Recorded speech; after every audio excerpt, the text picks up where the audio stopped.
Oke, standby, kamera ready, sound ready, 3, 2, 1, action.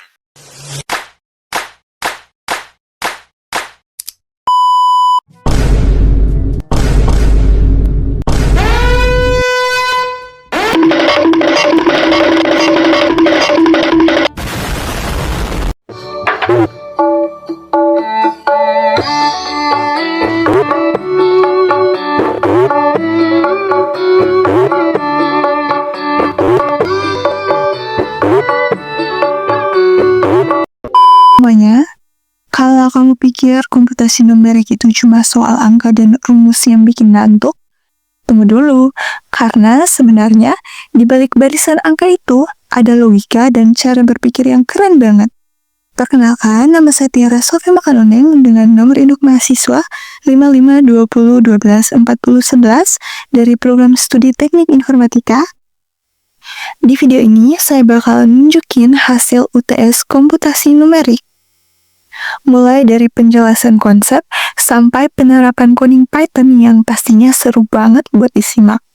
Jadi, santai aja, siapkan posisi yang paling nyaman, dan yuk kita mulai petualangan logika dan angka ini.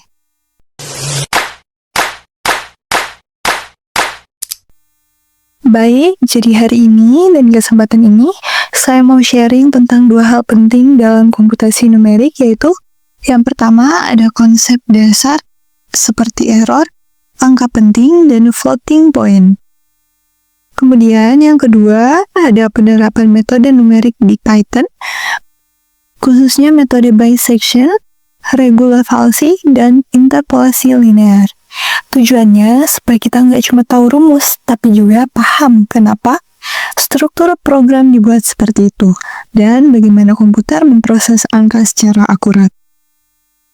Oke, jadi langsung saja di sini bagian 1 saya akan menjelaskan tentang error, angka penting, dan floating point. Kita langsung saja melihat codingannya di sini. Oke, jadi dapat dilihat untuk tampilan pertama ini ada codingan untuk headernya.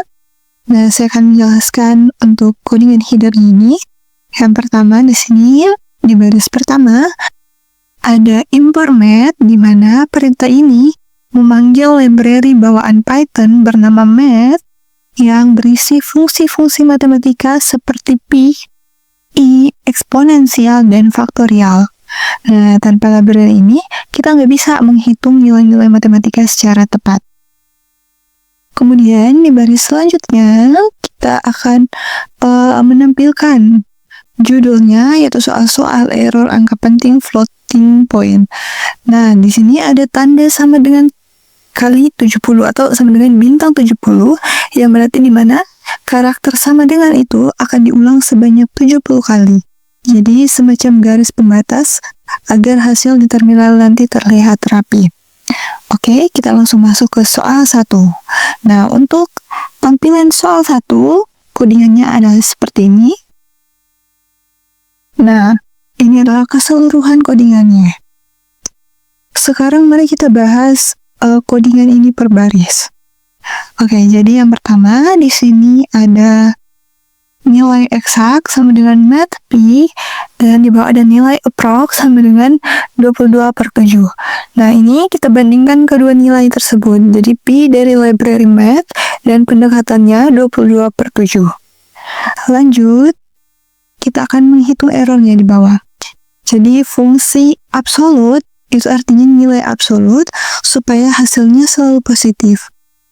Nah, error absolut menunjukkan selisih langsung, sedangkan error relatif menunjukkan seberapa besar selisih itu dibanding nilai aslinya. Nah, selanjutnya hasilnya ditampilkan dengan f-string. Jadi format .2i artinya dua angka penting dalam notasi ilmiah. Misalnya 1,23 dikali 10 pangkat negatif 3. Sedangkan .4f berarti 4 angka di belakang koma. Dari hasilnya terlihat bahwa 22/7 mendekati pi, tapi tetap punya error kecil. Nah, sehingga ketika kita run dia, outputnya atau hasilnya akan seperti ini. Nah, jadi Ini untuk headernya, kemudian di bawah Anda hitunglah error absolut dan error relatif dari aproksimasi, kemudian ada nilai eksaknya, kemudian nilai aproksimasi, kemudian di bawah ada jawabannya, ada error absolutnya, dan juga ada error relatifnya. Baik, itu untuk soal nomor 1, kita lanjut ke soal nomor 2. Jadi untuk soal nomor 2 ini adalah angka penting dan juga pembulatan. Oke, ini adalah kode keseluruhannya. Mari kita bahas per baris. Jadi di sini seperti biasa, kita akan membuat headernya. Kemudian ada soalnya juga di bawah sini.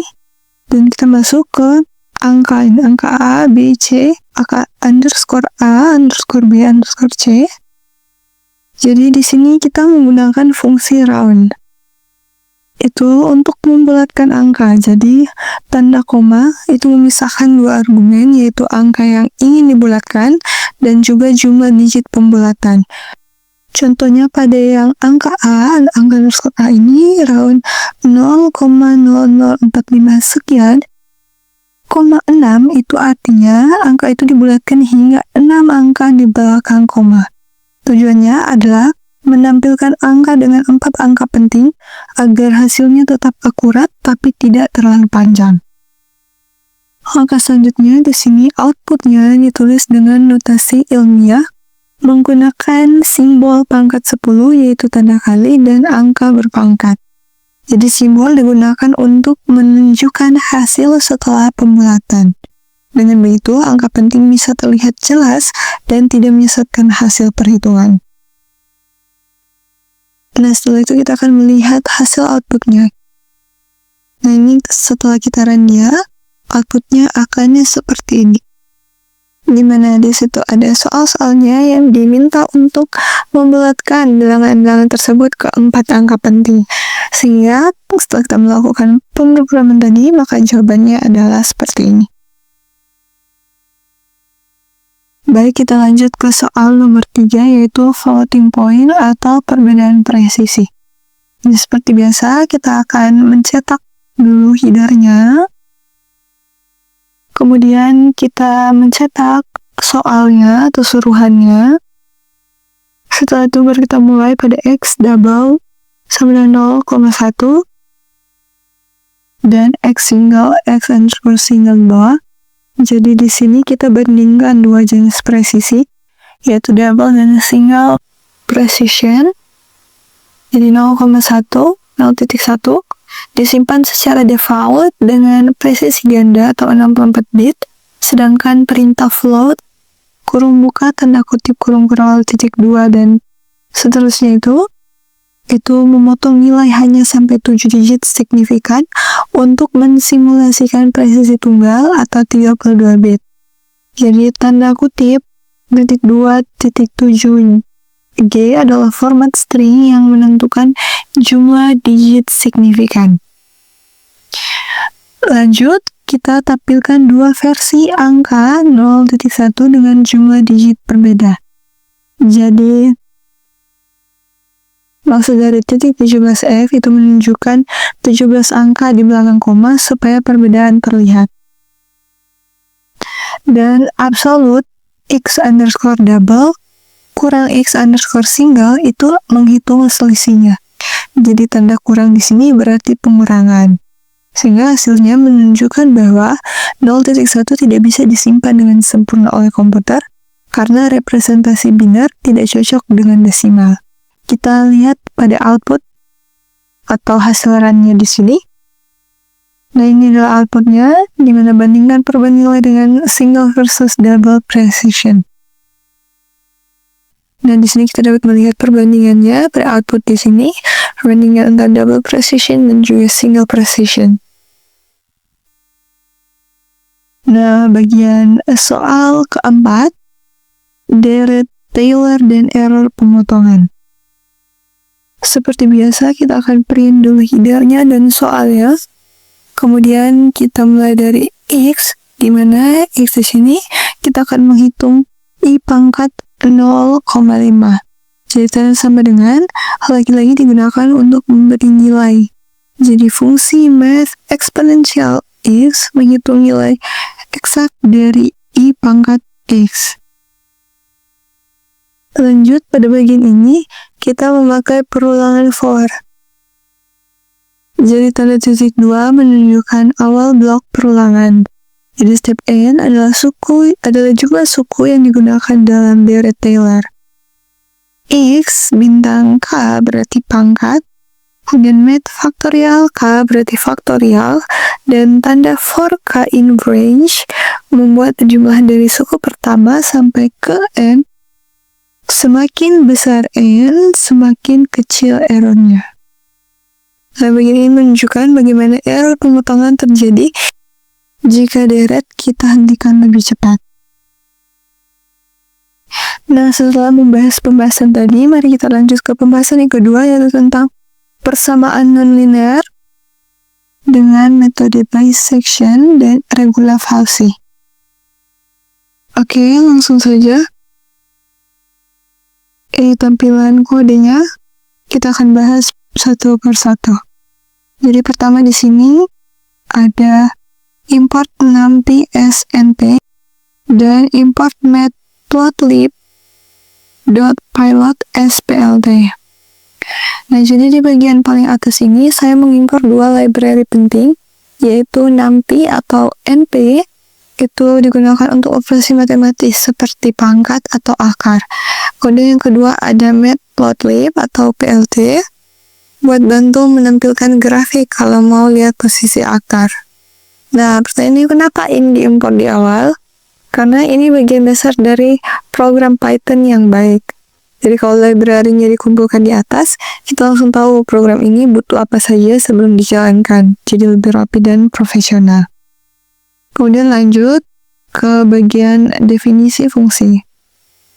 Nah, di sini saya mendefinisikan fungsi fx sama dengan x pangkat 3 kurang 2x kurang 5. Nah, fungsi ini nanti akan kita cari akarnya, yaitu nilai x yang bikin hasilnya sama dengan 0. Nah, kenapa dibuat pakai def? Supaya bisa dipanggil di bagian lain program tanpa harus nulis rumusnya berulang-ulang. Jadi lebih fleksibel, dan kalau nanti fungsi mau diubah, tinggal ubah satu bagian aja. Lanjut ke bagian selanjutnya. Jadi ini turunan dari fungsi tadi. Fx aksen x sama dengan 3x pangkat 2 kurang 2. Jadi sebenarnya di program ini tidak usah pakai secara langsung, tapi saya tetap buat karena turunan itu sering dipakai kalau mau lanjut ke metode lain kayak Newton-Raphson. Jadi bisa dibilang antisipasi kalau nanti program mau dikembangkan lebih jauh. Kemudian bagian kedua kita masuk di metode bisection. Di sini saya mulai bikin fungsi bisection. Kenapa dibungkus dengan def lagi? Karena supaya algoritmanya berdiri sendiri. Jadi bisa dipakai ulang dengan fungsi dan interval lain tanpa ubah isi kodenya. Jadi konsep ini namanya modular programming, biar kode tetap rapi dan mudah diuji. Kita lanjut. Nah, sebelum mulai mencari akar, kita harus cek dulu apakah fungsi di titik A dan B berlawanan tanda. Kalau enggak, program langsung kasih tahu lewat error. Kenapa?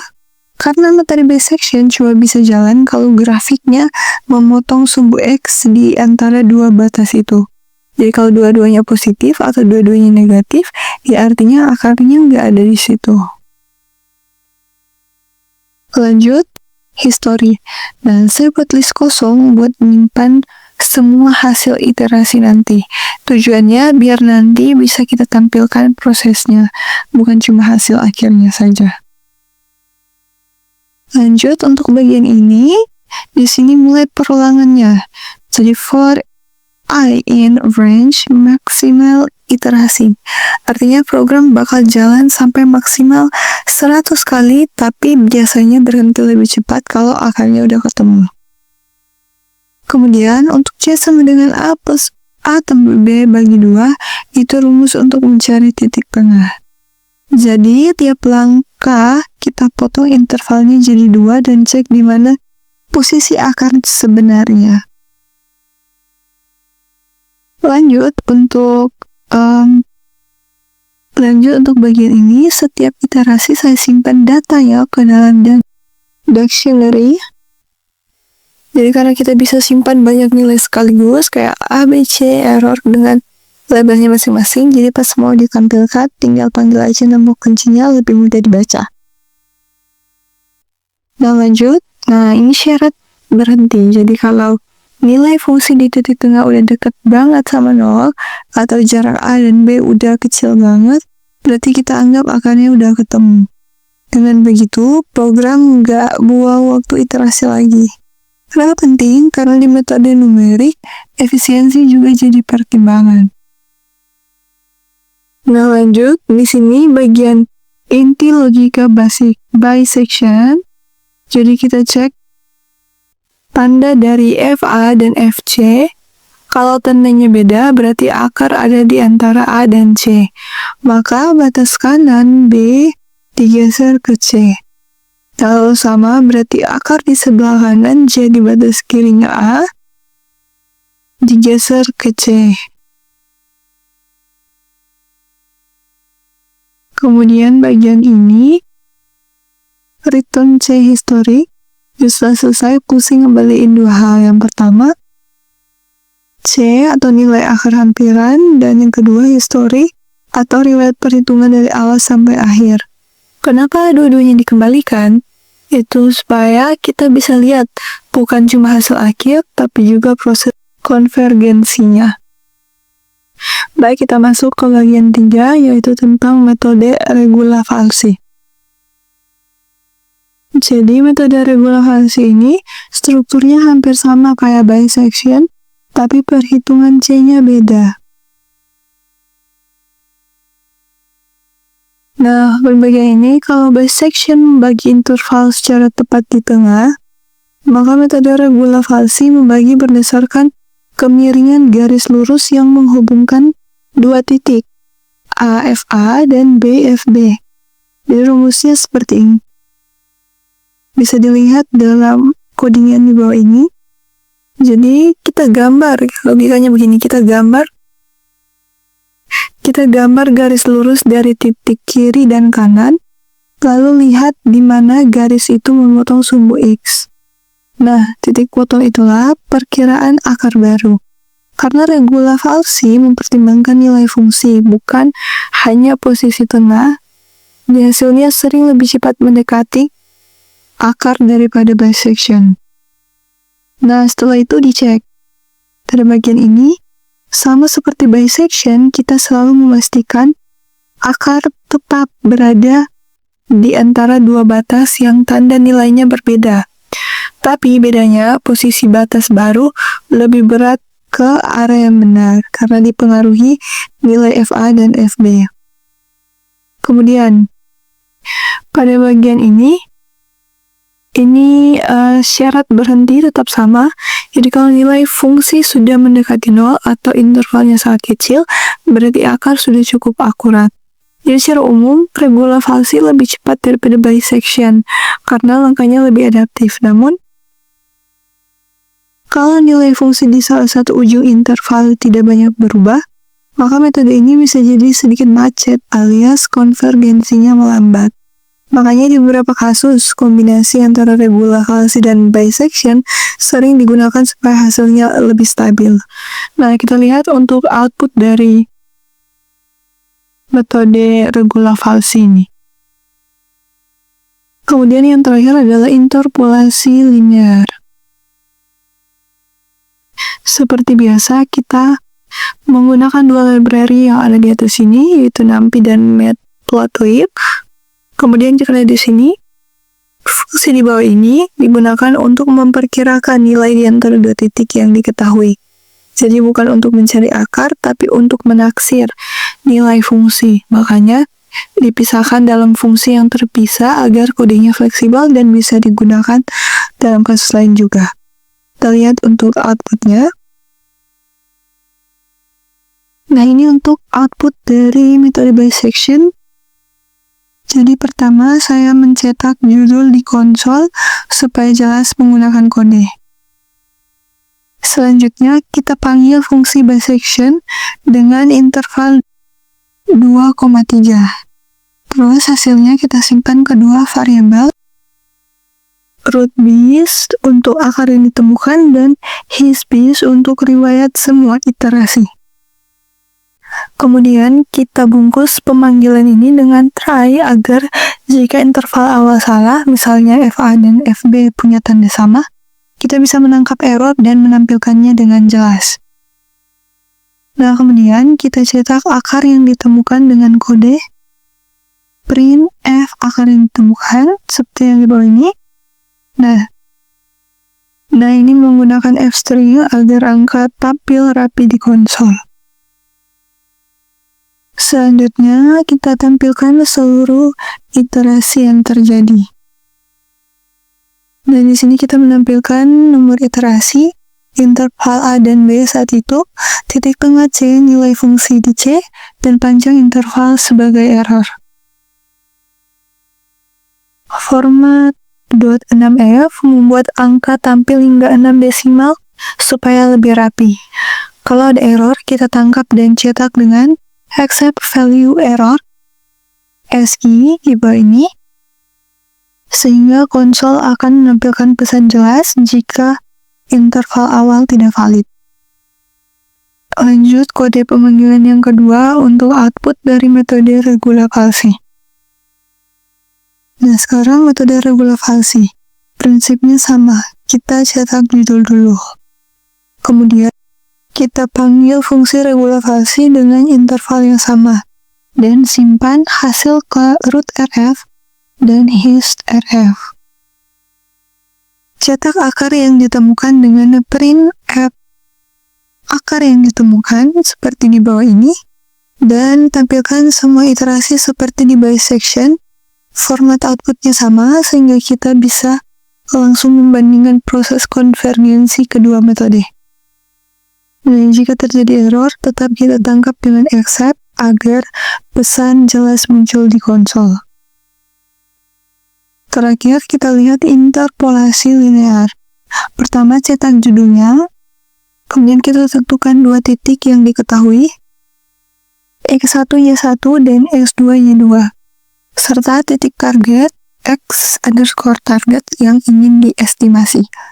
Kemudian hasil interpolasi disimpan di y_inter dengan dicetak dengan print interpolasi linear antara x1, y1 dan x2, y2 pada x target y sama dengan y inter.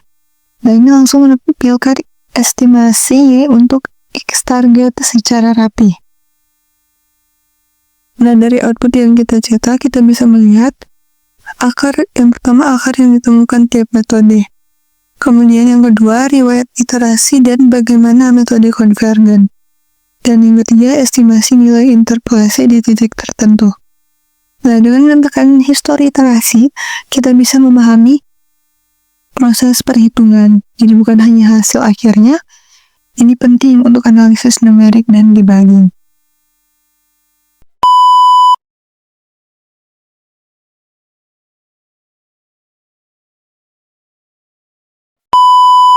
Nah, itu dia hasil UTS komputasi numerik saya. Seru juga ya. Ternyata angka dan logika bisa jadi sahabat yang menyenangkan. Sebelum ditutup, izinkan saya kasih sedikit pantun. Naik perahu ke Raja Ampat. Lihat lat biru tenang berkilau. Kalau belajar dengan semangat, komputasi numerik pasti terasa seru dan gak bikin galau. Terima kasih sudah menonton sampai akhir. Sampai jumpa di video berikutnya dan tetap semangat belajar.